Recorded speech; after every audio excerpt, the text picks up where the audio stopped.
হযরতে মাইজ ইবনে মালিক নামে একজন সাহাবী জিনা করছে।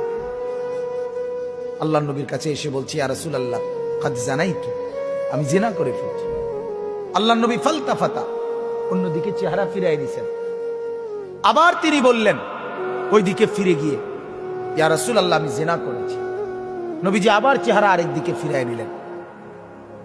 উনি আবার বললেন, ইয়া রাসূলুল্লাহ আমি জিনা করে ফেলেছি, আমাকে শাস্তি দেন, আমার উপরে হদ শরীয়তের বিধান কায়েম করেন, আমার আখিরাত পরিষ্কার করে দেন, আমার আখিরাত বরবাদ হয়ে যাবে নাই তো। আমি এখন ফয়সালা বিচার মানতে রাজি, আমার রায় এখন করে দেন। আল্লাহর নবী সাল্লাল্লাহু আলাইহি সাল্লাম তিনবারের পরে সাহাবীদেরকে বললেন, খোঁজ নাও সত্যি কিনা। খোঁজ নিয়ে দেখছে সত্যি ঘটনা। আল্লাহর নবী সাল্লাল্লাহু আলাইহি সাল্লাম বলছেন, গর্ত খনন করো। গর্ত খনন করছে। ওই সাহাবীকে গর্তের মাঝখানে কোমর পর্যন্ত দাঁড় করাইয়া বাকি সাহাবীদেরকে বলছে তাকে পাথর মেরে হত্যা করো।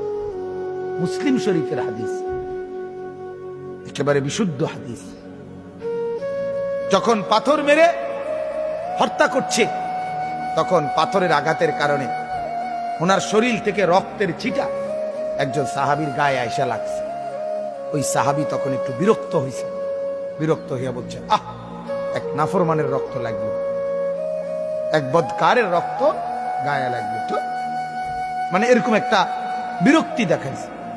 সাথে সাথে আল্লাহর নবী সাল্লাল্লাহু আলাইহি ওয়াসাল্লাম নবীজি বললেন, হে সাহাবী তুমি এটা কি বললা, কি বললা?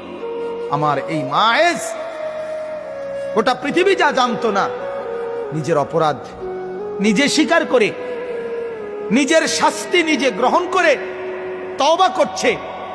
এটাই তো তার শ্রেষ্ঠতম তওবা। আখিরাতের ভয়ে নিজেকে শাস্তির সামনে পেশ করে দিছে। আল্লাহর নবী তখন বললেন, লাকাদ তাবা তাওবাতান।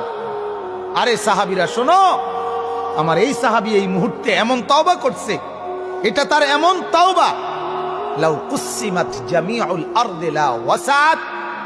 যদি তার এই তওবা বাইটা বন্টন করে পৃথিবীর সমস্ত নাফরমানের গুনার মোকাবেলায় তার তওবা যদি বন্টন করে, আল্লাহ তাআলা সবাই মাফ করে দিবে। তার তওবা এত ভারী, কারণ সে তো নিজের অপরাধ নিজে কি করছে, স্বীকার করে নিছে।